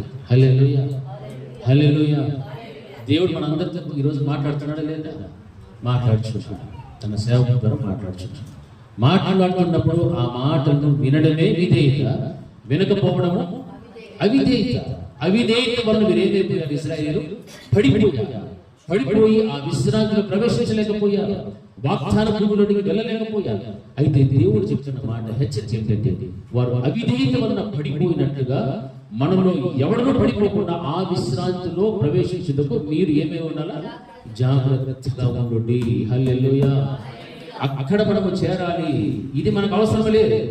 ఈ లోకం మనకు అవసరం లేదు. ఈ లోక ఆశలు, మనకు ఉన్నటువంటి ఆస్తి, అంతస్తు, ధనం, బంగారం ఇవేవి కూడా ఒక రోజున మనకు అక్కరకు మనం అక్కడికి ప్రవేశించాలి అంటే మనకి ఏముండాలంటే విధేయత ఉండాలి. హల్లెలూయా. ఆ అవిధేయత వల్లనే వీరందరూ కూడా ఏమైపోయారు? ఆ రోజున ఇశ్రాయేలు పడిపోయేది. వారు పడిపోయారు. కానీ ఈ రోజు మీరు పడిపోవద్దు.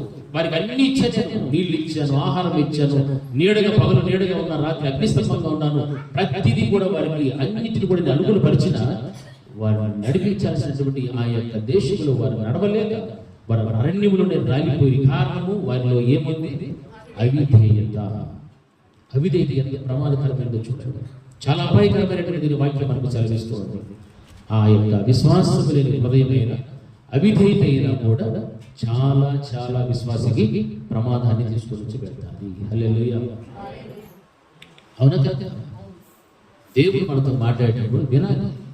ఆ మాట లోబడిపో, విధేయత చూపెట్టి నిన్ను ఆశీర్వదిస్తాడు, నీ బిడ్డలను ఆశీర్వదిస్తాడు, నీకు నీ బిడ్డలకు, నీకు నీ భర్తకు, భార్యకు, తల్లిదండ్రులకు, పిల్లలకు, అత్త కోడలకు, మామలకు అందరికీ ఒకరి ఎడల ఒకరి మధ్యలో దేవుడు ఏం పెడతాడు?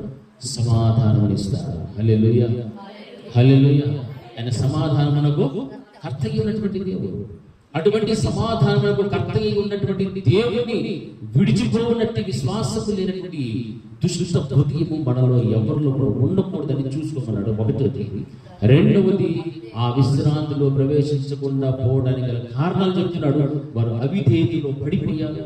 అవిధేయత వల్ల వారు పడిపోయినట్టుగా మనల్లో ఎవడునూ పడిపోకుండా వాడేం చేయాలి? ఆ విశ్రాంతిలో ప్రవేశించినట్టుగా జాగ్రత్తగా చూసుకోమని దేవుడు చెప్తూ ఉంటున్నాడు. హల్లెలూయా, హల్లెలూయా, హల్లెలూయా. విధేయత. బెతెస్దా కోనేరు యొక్క వాక్యం మనకు జ్ఞాపకం చేస్తారు.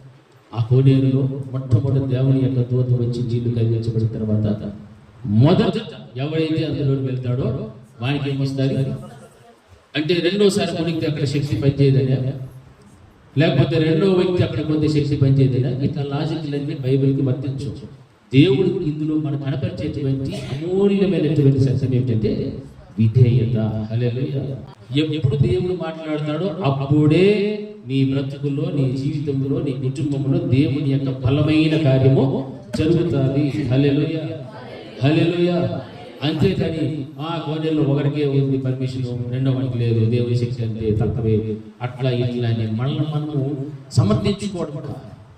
మనం సమర్థించుకుంటే ఎన్నెన్నో అర్థాలు వస్తాయి. కానీ వాక్యం ఏం చదివిస్తారో, వాక్యానికి నువ్వు ఎలా కట్టుబడి ఉండాలో, ఎలా విధేయత చూపెట్టాలో అది మాత్రమే నీవు చేయడం నేర్చుకో. హల్లెలూయా, హల్లెలూయా. మరి అందుకే మొట్టమొదటి ఎవడైతే దిగాడో వాడు స్వస్థత పొందుతున్నాడు.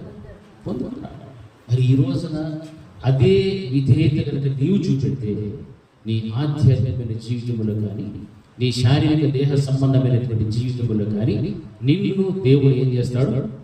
ఆశీర్వదిస్తాడు. హల్లెలూయా. ఆ విధేయత లేకనే వీళ్ళందరూ ఏమైపోయారు? ఇశ్రాయేలీయులు పడిపోయింది. ఏమైపోయినారమ్మా? పడిపోయారు. అలాగే మీరు పడిపోకూడదు. మనలో ఎవరు పడిపోకుండా ఆ విశ్రాంతిలో ప్రవేశించినట్లుగా, పరలోక రాజ్యంలో ప్రవేశించినట్లుగా మీరు జాగ్రత్తగా ఉండాలి. అంటే పడిపోయినటువంటి స్థితి ఎవరిలోనైనా ఉంటే దానిని మరలా మీరు ఏం చేయాలి? నిలబెట్టుకోవాలి. ఎవడైనా పడిపోయినటువంటి స్థితి మనం గమనిస్తే వాడిని మనం ఏం చేయాలి? పైకి లేవనెత్తాలి. హల్లెలూయా. గట్టి చెప్పాలి. హల్లెలూయా. పడిపోయిన స్థితిలో ఉన్న వాడిని వాక్యం ఏం చెప్తుంది? వాడిని లేపాలి, వాడిని లేపని చెప్తారు. కానీ పడిపోయినటువంటి వాడిని ఈ రోజు విశ్వాసం ఏం చేస్తారు సార్? ఇంకా పడిపోయాడు. వాడిని తొక్కి నారవేసి ఏమేం చేయాలో నానా గతులు పట్టించి వాడిని అసలు మందిరంలో కనపడకుండా చేస్తారు. ఇది విశ్వాసాలకు ఉండాల్సిన క్రమము, పద్ధతి. దేవుడు అన్ని చూస్తూ ఉంటాడు. ఆయన నేనైతే మిమ్మల్ని పైన చూస్తాను, హృదయాన్ని చూసేదేవా?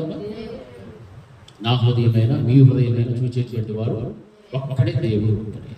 అటువంటి దేవుని విడిచిపెట్టి పోనటువంటి దుష్ట హృదయం మనం ఉండకూడదు. అవిధేయత వలన పడిపోయినటువంటి స్థితి ఉండకూడదు. ఒకవేళ మనకు మంచి భక్తి పరులమే అయితే, విశ్వాసమైతే, పరిశుద్ధులమైతే, మన కంటికి ఎవరైనా కనిపిస్తున్నారు, పడిపోయిన స్థితిలో ఉన్నారు అంటే వాడిని మనం ఏం చేయాలి? లేవనెత్తడం. వాక్యం అనేది సెలవిస్తారు. పడిపోయినటువంటి వారిని లేవనెత్తడమే మనకు దేవుడు నేర్పించేటువంటి పని. ఎందుకంటే కొన్ని పర్యాలు చూస్తే విధేయత కలిగినట్టుగానే బ్రతుకుతున్నాము అని చెప్తుంటాం. ఇప్పుడు ఎంతమంది నేను వాక్యానికి విధేయత చూపెడుతున్నాను అనే వాళ్ళు చేతిగా తెలుసుకుంటాం. ఉన్నది ఉన్నట్టుగా ఈ వాక్యం ఏమైతే సెలవించారో ఆ వాక్యాన్ని నేను కట్టుబడి ఉన్నాను. ఈ వాక్యం కాకపోయినా గడిచిన సంవత్సరాలలో ఎన్నో వాక్యాలు విన్నాం, ఎన్నో వర్తమానాలు నీ జీవితంలో విన్నాం. ఆ వర్తమానంలో ఎన్ని వర్తమానాలలో నీవు విధేయత చూపెట్టావు? కొన్నిటికైనా విధేయత చూపెట్టావా? చూడు, పక్కన చెప్తారు. 1 2 హల్లెలూయా 3 అంటే మిగిలిన వాళ్ళందరిలో ఏం లేదని చెప్పండి. ఏం లేదు. వాక్యాన్ని సెలవిస్తారు. అవిధేయత వల్ల వాడు ఏమైపోయారు? పడిపోయినటువంటి స్థితిలో నువ్వు ఎన్ని చేస్తే ఏమైంది? పడిపోయిన స్థితిలో నేను అది చేస్తే, ఇది చేస్తే, ఆడిపోతే, ఈడికి వస్తే, ఆడిగితే, ఈడు దూకితే ఏమైనా ఉపయోగపడుతుంది? అసలు మొదట నువ్వు లేపైకి. హల్లెలూయా, హల్లెలూయా. నువ్వు లేవాలి, నువ్వు పైకి లేవాలి. నువ్వు పడిపోయిన స్థితిలో మొదట నువ్వు పైకి లేచి ఆ తర్వాత జీవుడిన దేవుడితో సహవాసం కలిగి బ్రతకడం నేర్చుకుంటే దుష్ట హృదయమైనటువంటి దేవుడు నీలో నుండి తీసివేస్తాడు. హల్లెలూయా, హల్లెలూయా. ఒక తెల్ల కాగితం పెట్టుకొని కూర్చొని మనం రాస్తే దేవుని మాటలు ఎన్ని విన్నామో ఎన్ని వినలేదు. ఒకసారి రాసుకోండి చూద్దాం. ఎన్ని విన్నాము అనే దాంట్లో ఎక్కువ ఉంటుందా, వినలేదు అనే దాంట్లో ఎక్కువ ఉంటుందా? వినకపోవడమే ఎక్కువ ఉంటారు. కానీ కొన్నింటిలో మీరు తప్పకుండా విని ఉంటారు. అంటే దాని అర్థము విననివి కూడా ఉన్నాయి. హల్లెలూయా, ఎట్టి చెప్పాలి. హల్లెలూయా. దేవుని మాటలకు విధేయత చూపెట్టినవి ఉన్నాయి, విధేయత చూపెట్టనివి కూడా ఉన్నాయి. మరి దేని ఎక్కువ ఉన్నాయి? విధేయత చూపెట్టనివే ఎక్కువగా కనిపిస్తాయి. ఈరోజు వాక్యం వింటాము, ఈ చెవులకు వదిలేస్తాం. ప్రయోజనం. ఒకవేళ మనకు మంచిగా వాక్యం వచ్చింది అనుకోండి, ప్రేమగా ఆదరణగా కన్నీళ్ళు చూసేస్తూ ముఖం మీద నవ్విస్తూ మళ్ళా భుజాలు ఎగరేసుకునేటువంటి మిమ్మల్ని మెప్పించుకుంటూ మీకు మసాజ్ చేస్తూ వచ్చే వాక్యం ఏది వాక్యం తెలిసినా ఈరోజు అట్లా ఇట్లా వాక్యం నా జీవితంలో ఎప్పుడు గడిగి వాక్యమో మేము లేదు. మనం ఏమైపోతామో పొంగి పొర్లి నా గిన్నె నిండి పొర్లు చూడంటే పొర్లిపోయి ఆడ చూసినా కాయలేదు. హల్లెలూయా. అదే దేవుడు మన బ్రతుకులు చూసి, ఒరే నువ్వు పడిపోయావురా, పడిపోయినటువంటి నీకు అక్కడ స్థానం లేదు, నువ్వు లేవటానికి ఈ పనులు చేయి, ఇది నీకు ఇస్తున్న హెచ్చరిక, నిన్ను ఈ విధమైన గద్దింపుతో గద్దిస్తున్నాను, బుద్ధి చెప్తున్నాను అని దేవుడు కొంచెం మాటలు మనం చెక్కాడు అనుకోండి. ఒళ్ళంతా పుట్టింది, ఏడు చెక్కా అని ఒళ్ళంతా గాయాలు రక్తాలు కాసుకుంటాము అని పోతాను నుంచి. హల్లెలూయా, హల్లెలూయా. అట్లా ఉండాలన్నా బ్రతుకు, క్రైస్తవ బ్రతుకు ఎట్లా ఉండాలా? చెక్కబడుతున్నామంటే ఇంకా చెప్పినైనా ఏడు చెప్తూ ఈ చేతితో చాలా పాపాలు చేసిన, ఈ కళ్ళతో పాపం చేసిన, ఈ శరీరంతో పాపం, ఏడు చెట్లకు చెక్కి మరి అని దేవునికి మనం విధేయత చూపెట్టడమే ఆ విశ్రాంతిలోనికి ప్రవేశించడానికి నీకు ఒక అర్హతను సంపాదించుకుంటున్నావు. దాని అర్థం అదే దేవుడు చెప్తున్నాడు. అంతేకాని నువ్వు చెక్కబడకూడదు, కాల్చబడకూడదు, నీవు రూపం రాకూడదు, నువ్వు నలగొట్టబడకూడదు, ఏమీ కాకూడదు. కానీ నీకేం కావాలా? అది కుదిరే పనేనా? కుదరదు. హల్లెలూయా, హల్లెలూయా. మనం ఏ సంఘంలో ఉన్నామో, ఏ వాక్యాన్ని వింటున్నామో, ఏ సహవాసంలో ఉన్నామో, ఆ సహవాసంలో దేవుడు నీతో మాట్లాడే మాట నీ కొరకే, నీ కుటుంబ క్షేమం కొరకే, నీ బిడ్డల క్షేమం కొరకే, నీ భర్త క్షేమం, నీ భార్య క్షేమము, నీ ఇంటిలో ఉన్నటువంటి సమస్తమును కూడా ఆయన క్షేమము కోరే ఆయన నీతో మాట్లాడతాడు. దానిని బట్టి మనం దేవుడిని తిరస్కరించుకో, దేవుడి మాటలను వెక్కిరించుకో, దేవుడి సేవకులను హేళనగా మాట్లాడుకో, నిర్లక్ష్యముగా మాట్లాడుకో. ఈ మాటలన్నీ కూడా నా దేవుడు నా కొరకే మాట్లాడాడు, నా కుటుంబం కోసమే, నా కోసమే మాట్లాడాడు అని ఎప్పుడైతే విధేయత చూపెట్టావో ఆ విశ్రాంతిలో ప్రవేశించడానికి నీవు ఒక యోగ్యతను సంపాదించుకొని జాగ్రత్త పడుతూ ఉన్నావు. హల్లెలూయా, హల్లెలూయా. అక్కడ వెళ్ళడానికి మనం జాగ్రత్తగా ఉండాలో వద్దా? ఎక్కడ వెళ్ళడానికి? పరలోకం. ఎంతమందికి కావాలి పరలోకము? రెండో క్వశ్చన్ లేదు. ఎంత పరలోకం ఎంతమందికి కావాలి? ఏమన్నా పరలోకం నరకం కాదు ప్రకాష్, పరలోకం కావాలి. ఏమో ఎట్లా అంటాడు? ఇస్తే తీసుకుంటాడు, లేకపోతే లేదు అంటున్నాడు మావాడు. హల్లెలూయా. అందరికీ పరలోకం కావాలి. మరి అక్కడ పోవాలంటే మనం ఇక్కడ పెంచుకున్న కాలం ఎలా ఉండాలా? జాగ్రత్తగా ఉండాలి. వాక్యం చెప్తుంది, వాడు పడిపోయినట్లు మనలో ఎవడు పడిపోకుండా ఆ విశ్రాంతిలో ప్రవేశించడానికి జాగ్రత్త పడాలి. హల్లెలూయా, హల్లెలూయా. ఇది రెండవ కార్యము.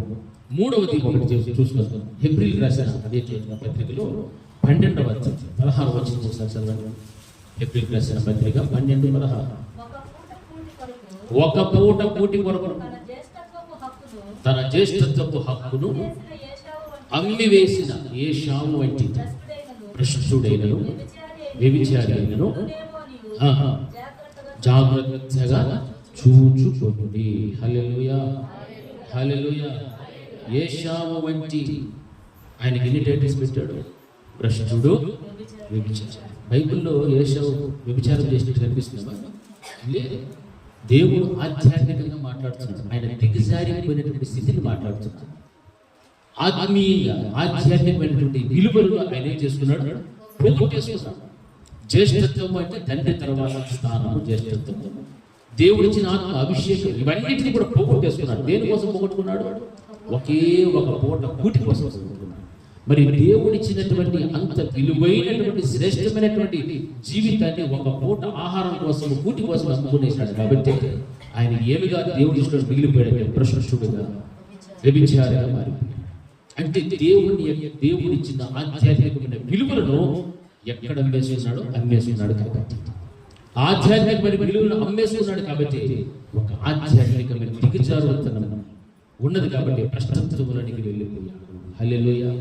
ఈ రోజున దేవుడు నీకు ఇచ్చిన ఆధ్యాత్మికమైన విలువలు, దేవుడు నీకు ఇచ్చినటువంటి తలములు, ఆలోచనలు ఇవన్నీ కూడా మనం గమనిస్తుంటే వాటిని ఎక్కడెక్కడో అమ్మేసుకుంటున్నాం. దేనికోసం అమ్మేసుకొని వెళ్ళిపోతున్నాం? నీ యొక్క ఆధిక్యత కోసం అమ్ముకునే వాళ్ళు కొంతమంది, నీకు పేరు ప్రఖ్యాతులు రావాలని అమ్ముడు పోయేటువంటి వాళ్ళు కొంతమంది, ఇలాగా రకరకాలుగా దేవుడు చేసిన మేలును మర్చిపోతూ ఈ దేవుడు ఇచ్చినటువంటి ఆధ్యాత్మిక విలువలను పోగొట్టుకుంటూ దానికి విలువ ఇవ్వక ఆధ్యాత్మికంగా భ్రష్టత్వంలోనికి వెళ్ళిపోయి వ్యభిచార స్థితిలోనికి వెళ్ళిపోయిన పరిస్థితులు కూడా చాలా ఉన్నాయి. హల్లెలూయా, హల్లెలూయా. ఆయనైతే సర్వసాధారణంగా శారీరకంగా పాపం చేయలేదు, తప్పు చేయలేదు, కానీ ఆధ్యాత్మికమైన విలువలను ఏం చేసుకున్నాడు? అమ్మేసుకున్నాడు. దేనికోసం? ఒక పూట కూటి కోసం. ఒక్క పూట నీళ్ళు వేసుకొని అన్నంలో ఏదో వేసుకొని తినేసి పోయింటుంది కదా, లేకపోతే పచ్చడి మెతుకులు తినొచ్చు. లే, ఆయన మాత్రం పూట కూటి కోసం జ్యేష్ఠతకు హక్కుని అమ్ముకున్నాడంటే అది దేవుడు ఇచ్చినటువంటి ఒక చక్కని ఉన్నతమైన స్థితిని పోగొట్టుకున్నటువంటి పరిస్థితుల్లోకి వచ్చాడు. మరి ఈ రోజున కూడా దేవుడు నీకు ఏమి ఇచ్చాడు? ఏ ఆధ్యాత్మికమైనటువంటి విలువలు నువ్వు కలిగి జీవిస్తున్నావు? ఒక సంఘములో నేను దేవుడు బలమైన స్తంభంగా నిలబెట్టి ఉండొచ్చు, ఒక మంచి ప్రార్థనా పరులుగా నేను నిలబెట్టి ఉండొచ్చు, లేకపోతే సంఘములో పరిచయం చేసేటువంటి ఒక విశ్వాసిగా దేవుడిని నిలబెట్టి ఉండొచ్చు, లేకపోతే సంఘములకు సహకరించేటువంటి వ్యక్తిగా నేను దేవుడిని నిలబెట్టి ఉండొచ్చు, ప్రత్యక్షముగా పరోక్షముగా సంఘానికి తోడ్పడేటువంటి స్థితిని దేవుడు నీకు ఇచ్చి ఉండొచ్చు. ఇటువంటి ఆధ్యాత్మికమైన విలువలు ఒక సంఘం కోసం ఉపవాసం కన్నీరు కాచేటువంటి ప్రార్థన చేసేటువంటి ఆ మంచి అనుభవాలను నీకు దేవుడు ఇచ్చి ఉండొచ్చు. కానీ ఇటువంటి అనుభవాలు అన్నిటినీ కూడా నీవు మూటగట్టి ఎక్కడో అమ్మేసి దేనికోసమో నీవు వెళ్ళిపోతున్నావు అంటే ఏషావు లాంటి వారు కాదా? ఇటువంటి వారు ఏషావు లాంటి పోలినటువంటి వారు కాదా? ఏషావును పోలినటువంటి వారు. దేవుడు చక్కగా జాగ్రత్తలు చెబుతున్నాడు.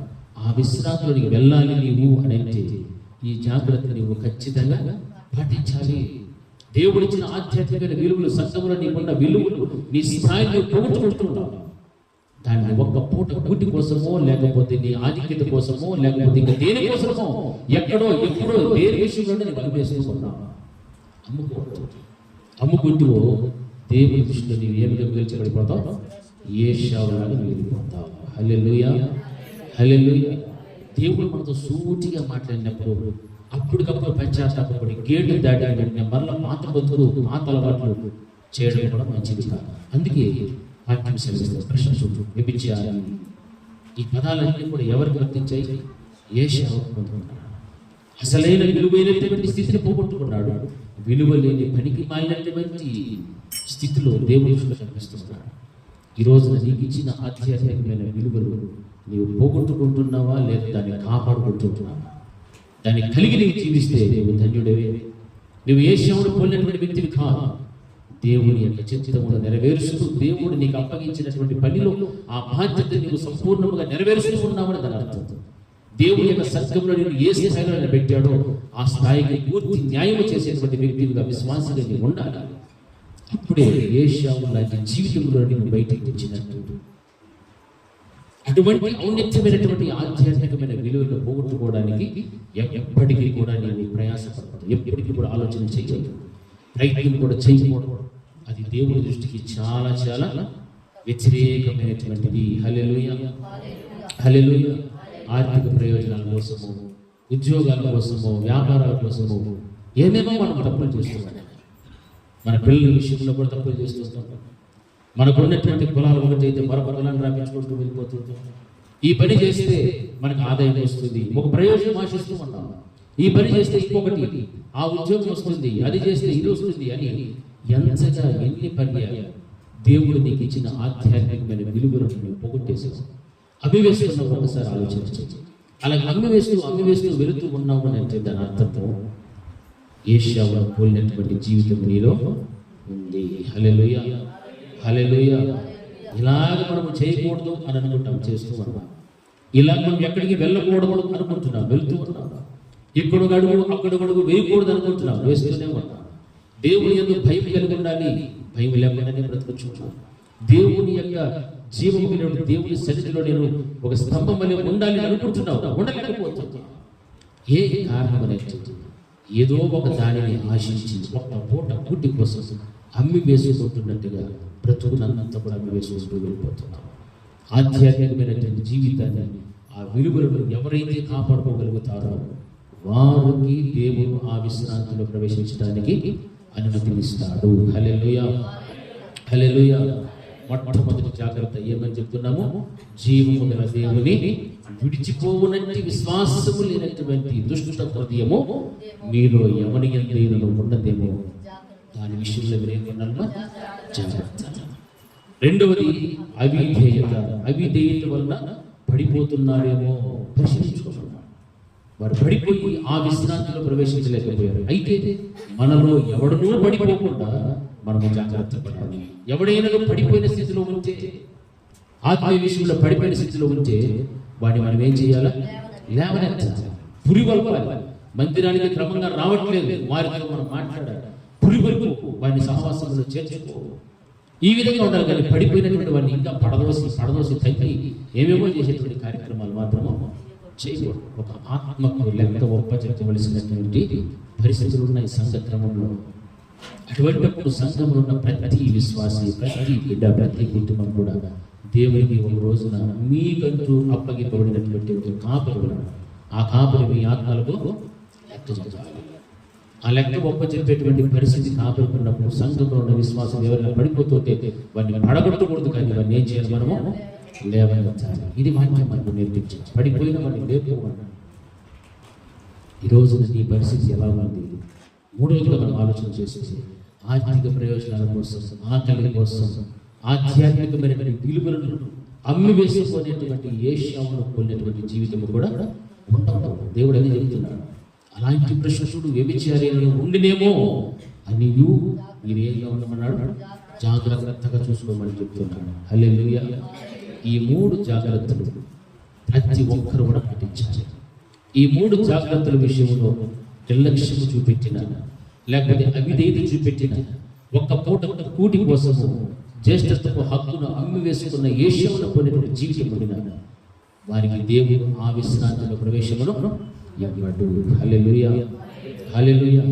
ఈ విషయాలను జ్ఞాపకం పెట్టుకొని మనమందరం కూడా జాగ్రత్త పడుతూ ఆ నిత్య విశ్రాంతిలో ప్రవేశించడానికి సిద్ధపడుతున్నగాక ప్రార్థన చేసుకుంటాం. అందరూ కూడా మోకరించారు, అందరం కూడా ప్రార్థించారు. ప్రతి ఒక్కరు కూడా మనము మౌనంగా ఉండటం కోసం దేవుని ఈ సమయం ఇవ్వలేదు. మనమేమి అంత పరిశుద్ధులమైతే కాదు, మనమందరం కూడా పాపం చేసిన వాళ్ళమే. మనమందరం కూడా దేవుని దృష్టిలో ఏషావు లాంటి బ్రతుకులో ఉన్నటువంటి వాళ్ళమే. ఆ రోజున ఇశ్రాయేలు అవిధేయతలో ఎలాగైతే అరణ్యంలో రాలిపోయారో వారిని పొందినటువంటి స్థితి మనలో ఉంది. అదే ఇశ్రాయేలు ప్రజలు జీవము గల దేవుని విడిచిపోయినటువంటి ఆ యొక్క విశ్వాసమైన దుష్ట హృదయం కూడా కలిగినటువంటి వాళ్ళు. ప్రభువా, నన్ను క్షమించండి నాయన, మమ్మల్ని క్షమించండి, నా కుటుంబాన్ని క్షమించండి అని మనం నిజంగా ఏడ్చి ప్రార్థన చేస్తే దేవుడు ఖచ్చితంగా మనందరితో కూడా ఆయన మాట్లాడగలుగుతారు. మనకు నెమ్మదినిస్తారు, సమాధానాన్ని దేవుడు దయచేస్తారు, మన కుటుంబానికి కావలసిన క్షేమాన్ని ఇస్తారు. ఆ నిత్య విశ్రాంతిలో ప్రవేశించడానికి దేవుడు మనందరికీ కూడా అనుమతి ఇవ్వగలుగుతారు. ప్రార్థించారు, అందరూ కూడా ప్రార్థించారు. మహోన్నతుడైన మా తండ్రి, మీ ఔన్నత్యమైన కృపను బట్టి ఆయన మీకు స్తోత్రాలు చెల్లిస్తున్నాను ప్రభు. దేవా, మీరు నమ్మదగిన దేవుడు, కృప కలిగినటువంటి దేవుడు స్వామి. ఇదిగో నా తండ్రి ప్రభు, మీ వాక్యముతో నాతో మా అందరితో కూడా మీరు మాట్లాడారు. విన్నటువంటి వాక్యాన్ని ప్రతి ఒక్కరు కూడా తమ హృదయ అంతరంగంలో భద్రపరచు. దేవా, మీ యొక్క దృష్టిలో నా తండ్రి ప్రభు దుష్ట హృదయం లేకుండా పడిపోకుండా ఒక్క పూట పూటి కోసమో, లేకపోతే ఆర్థిక ప్రయోజనాల కోసమో, లేకపోతే ఏ అవసరాల నిమిత్తమో ఆధ్యాత్మిక విలువలను అమ్ముకోకుండా ప్రభు ప్రతి వారు కూడా మీ యొక్క నమ్మకము కలిగి, విశ్వాసము కలిగి జీవించినట్లు, సంఘములో స్థిరమైన స్తంభముల వలె ఉన్నట్లు మీరు సహాయం చేసి ప్రతి కుటుంబాన్ని కూడా మీరు ఆదరించి ధైర్యపరిచి ఆ నిత్య విశ్రాంతిలో ప్రవేశించేటువంటి యోగ్యతను పొందుకోవడానికి కృప చూపించండి. యేసు నామములో ప్రార్థిస్తున్నాము తండ్రి. నా ప్రాణమా యెహోవాను సంధించు. నా అంశమున సమస్తమైన పరిశుద్ధ నామమును సంధించు. నా ప్రాణమా యెహోవాను సంధించు. ఆయన చేసిన ఉపకారములలో దేనిని మరువకు. మన తండ్రి అయిన దేవుని ప్రేమ, కుమారుడైన యేసుక్రీస్తు యొక్క కృప, పరిశుద్ధాత్ముని యొక్క అన్యోన్య సహవాసం ఇప్పుడు ఎల్లప్పుడూ నిత్య నిరంతరం సదాకాలం ఆయన కృపా సమాధానం మనకు మన కుటుంబములకు తోడి నడిపించునుగాక. ఆమేన్. అందరికీ వందనాలు.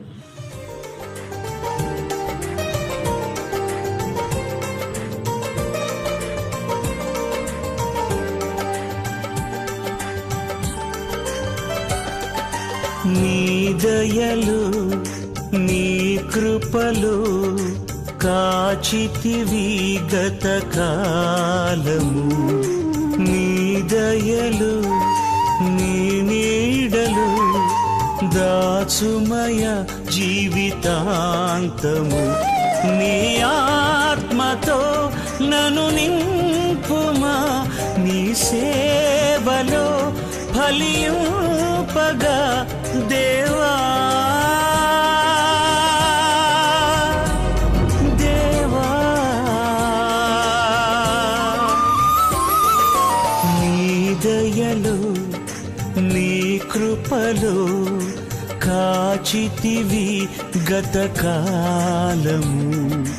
నీ దయలు నీ నీడలు దాచుమయ జీవితాంతము.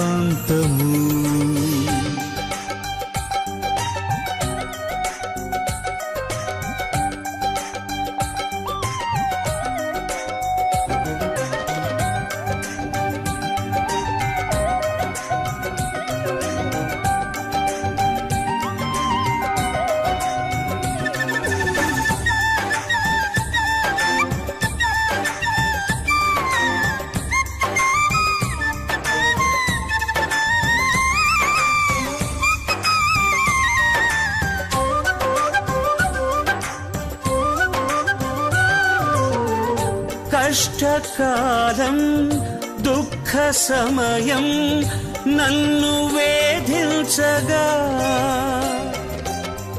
ప్రాణహితులే నన్ను విడచి వెలిగనను చూడగా.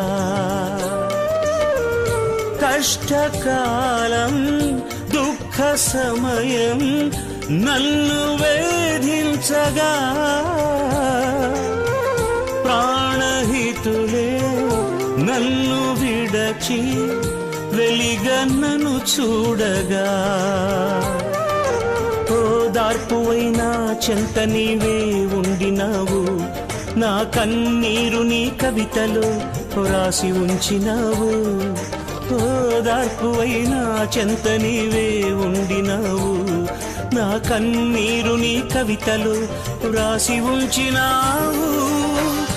ఏమి అద్భుత ప్రేమయా, ఏ రీతి పాడనయా. నీవే నా మార్గము, నీవే నా జీవము, నీవే నా గమ్యము, నీవే నా సర్వము. నా మనసు తీర నిన్ను పాడి పొగడెద దేవా.